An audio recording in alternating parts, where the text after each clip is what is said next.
నమస్కారం లతా కృష్ణమూర్తి నమస్కారం గారు. అండి. Welcome to Sakshi TV. Thank you madam. Actually మేము అసలు ఫస్ట్ రాగానే మాకు ఫ్లవర్స్ తోటి చాలా బాగా వెల్కమ్ చెప్పారనమాట.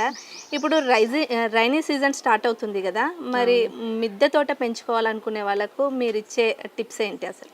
మిద్దె తోట కొత్తగా చేయాలనుకునే వారికి ఇది మంచి రైట్ టైం, మంచి చాయిస్ ఇప్పుడు. ఓకే. ఎందుకంటే అన్ని మొక్కలు పెంచుకోవడానికి ఇది మంచి అనుకూలమైన కాలం. ఓకే. కాబట్టి ఎవరు ఏ మొక్కలు ఎలా పెంచుకోవాలన్నా కూడా చక్కగా పెరుగుతాయి. ఏది పెంచుకోవాలి, మనం ఏది పెంచుకోకూడదు అనే సమస్య లేకుండా అన్ని రకాలు, అంటే ఒక చలికాలంలో పెంచుకునే క్యాబేజీ, క్యారెట్, క్యాలీఫ్లవర్, తర్వాత పందిరి చిక్కుడు ఇలాంటివి తప్పితే మిగతా అన్ని మనము ఇప్పుడు పెంచుకోవచ్చు. అంటే ఇంకా ఎండలు ఇంకా తగ్గలేదు కదా మేడం, ఇంకా ఏంటంటే ఇప్పుడిప్పుడే స్టార్ట్ అవుతుంది.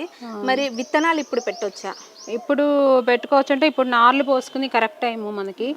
ఇప్పుడు మనము మొక్కలు ఎప్పుడైనా ఏ కాలానికైనా మనం ఒక 1 మంత్ ముందు నుంచి ప్రిపరేషన్, 1 మంత్ 1.5 మంత్ ముందు నుంచి ప్రిపరేషన్ చేసుకోవాలి. ఎందుకంటే వర్షాకాలానికి వర్షాలు ఎక్కువయ్యే లోపల మనం పెట్టిన మొక్కలు కొంచెం పెరిగి అవి ఎక్కువ వర్షాలు వస్తాయి కదా, మనం అప్పుడు వర్షాలను తట్టుకునేలాగా ఉండాలి ఆ మొక్కలు.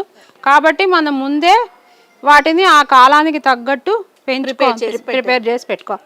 అలాగే చలికాలం వచ్చింది అనుకోండి, చలికాలానికి ఆ మొక్కలు తట్టుకునేలాగా, ఎక్కువ చలి వచ్చినప్పుడు ఆ మొక్కలు తట్టుకునేలాగా కొంచెం పెరిగితే ఏంటంటే అవి ఆ ఎరువుని పీల్చుకొని అవి కొంచెం పెరిగి బలంగా తయారైతే ఆ చలిని తట్టుకోగలుగుతాయి. కాబట్టి ఆ విధంగా పెంచుకోవాలి. ఎండాకాలానికి కూడా అంతే. ఎండలు బాగా ముదిరే లోపలనే మనము ఏమేమి మొక్కలు పెంచుకోవాలనుకున్నామో వాటిని కొంచెం పెరిగేలాగా చూసుకుంటే అవి ఎండల్ని తట్టుకుంటాయి. కాబట్టి ఏ కాలానికైనా సరే మన ముందు ప్రిపరేషన్ అనేది ఒక 1 మంత్ 1.5 మంత్ ముందు నుంచే స్టార్ట్ చేయాలి.